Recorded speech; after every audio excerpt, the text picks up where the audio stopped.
Hey guys, how's it going? I thought I'd make a quick video about how I manual swapped my 2007 Dodge Ram in one weekend with an NV 4500.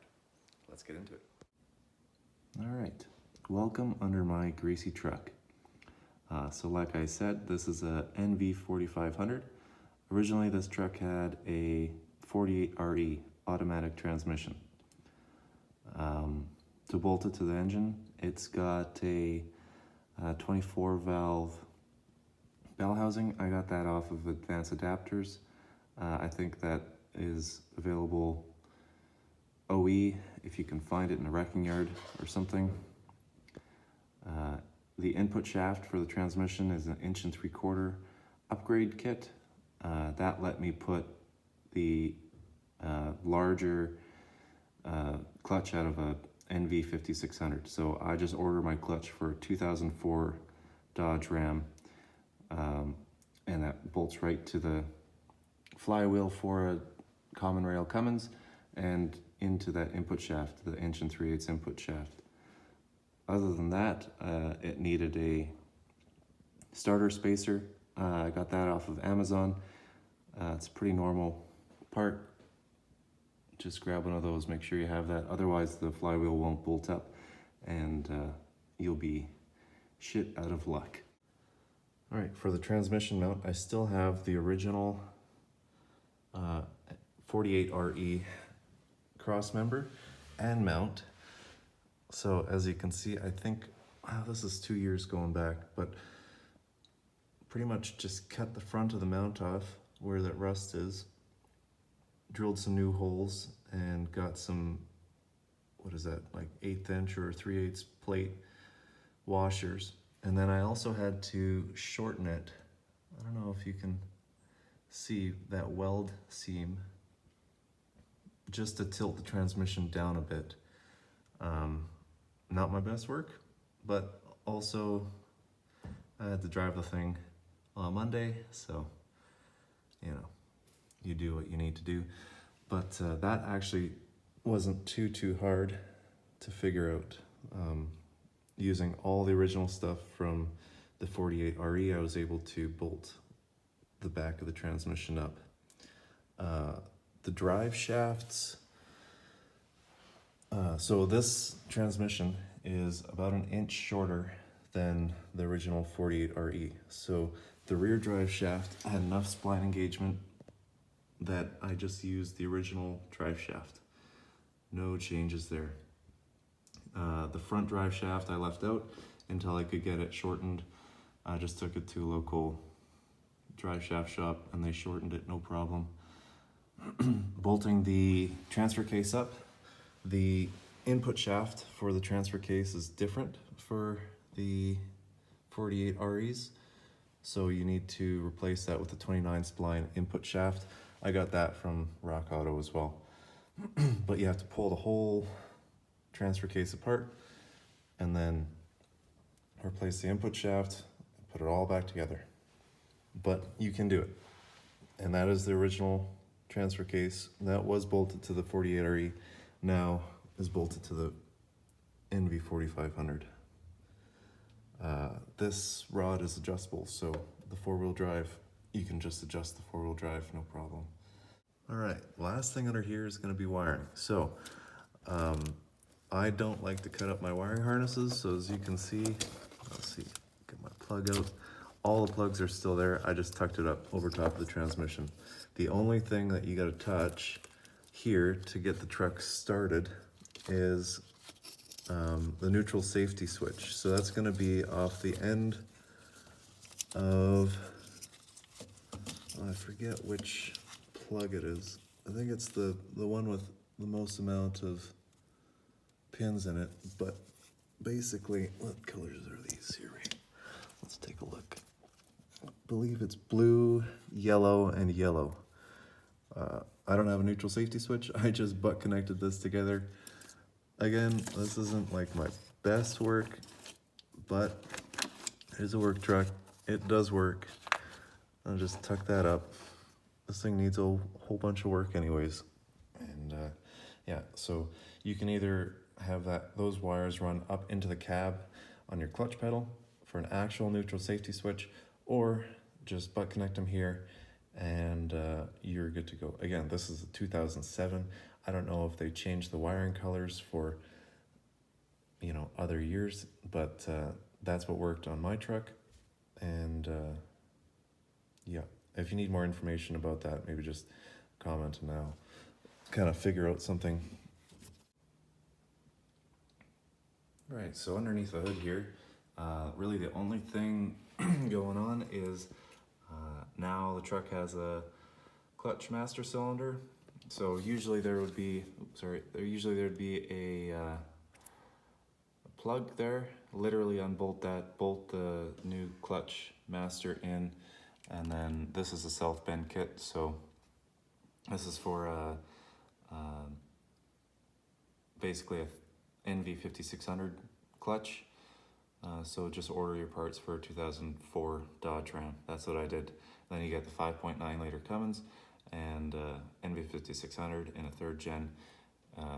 You know, it kind of is the best of all the worlds. And then obviously just mount your reservoir there wherever you can find a spot. But that is the easiest install. They make these so easy to swap. It's ridiculous. This is the only truck probably I could swap in a weekend.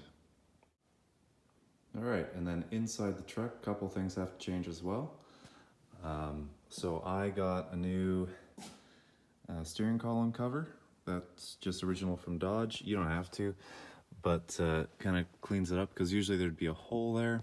I honestly don't know what this little tab is for. Maybe the key lock or something.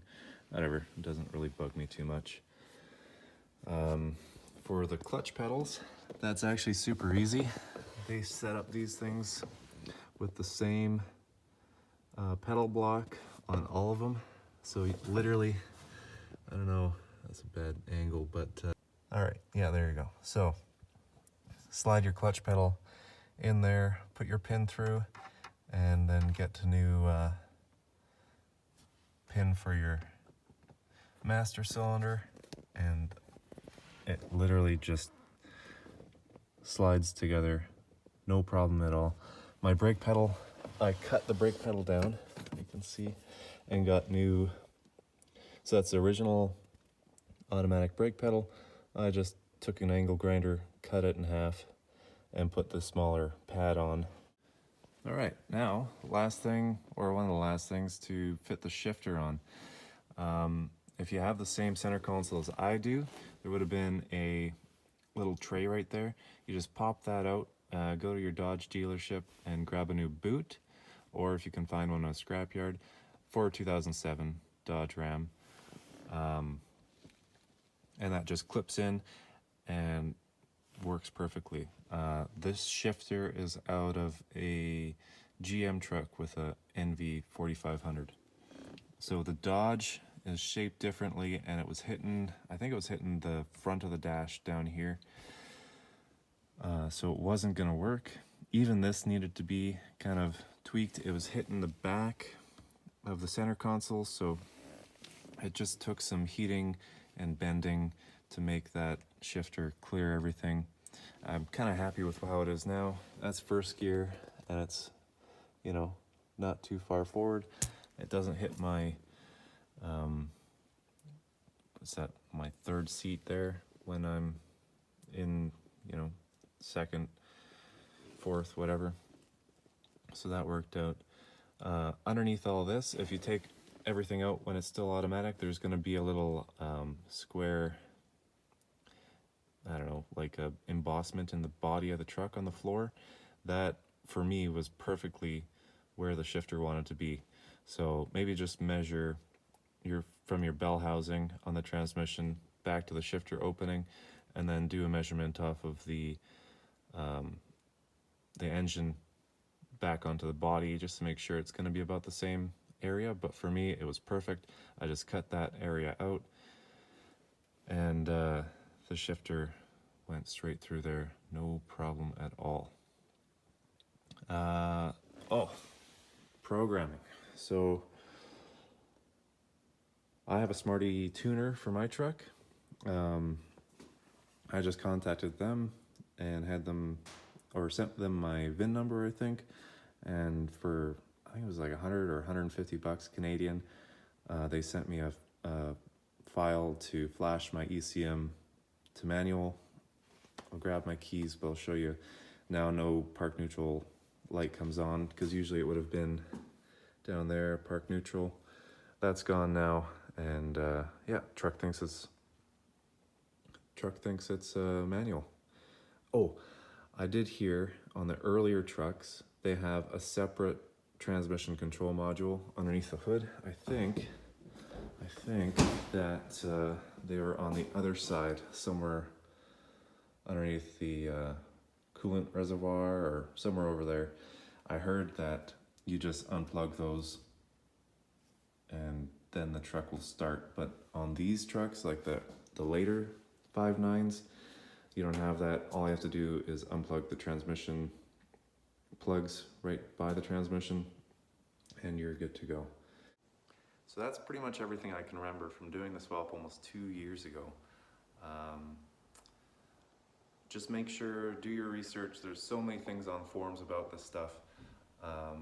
Your specific things that you should probably look into before you start tearing your truck apart. Yeah, it wasn't too bad. Like I said, I did it in a weekend. I mean, it was a full weekend of work, but drove it on Friday automatic and drove it on Monday standard, which was pretty cool. We'll take it for a drive just to see how the NV4500 is in a 3rd gen 5.9 truck. I like it. It was, cheaper to do it this way rather than trying to find a G56. Drive shaft lengths are the same as or close enough to the 48RE that you don't have to do too much there. Transmissions are cheaper. This one was 800 bucks. A G56 is like $4,000, something like that, right? So yeah, I think it's a good option if you have a old 5.9 that you want a manual swap but don't want to spend $6,000 on, right? I think I did this swap for 3,200 bucks Canadian. Done and done. And then that was a cheaper clutch, so then I upgraded the clutch actually just a couple months ago to a South Bend clutch. So if you do good parts, probably closer to $4,000, $5,000 depending on where you are. But yeah, still worth it, I think. So yeah, let's take it for a drive and see how that is.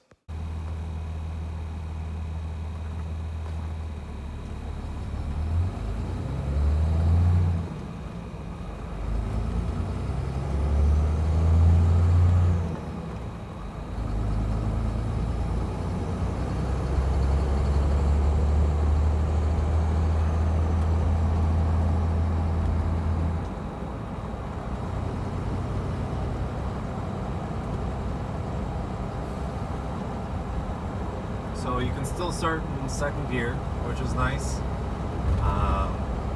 Being a 5-speed, the gears are a little bit further apart. It's like I think the biggest drop is between 3rd and 4th. It's like 700 RPM. So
60 miles an hour. What are we at here? 1700, 1750, 1800 RPM. I got 285 75s, I believe that's the size. It's a little bit taller than stock, which helps. But it's perfect for the highway for me. Let's see, 110 at 1900.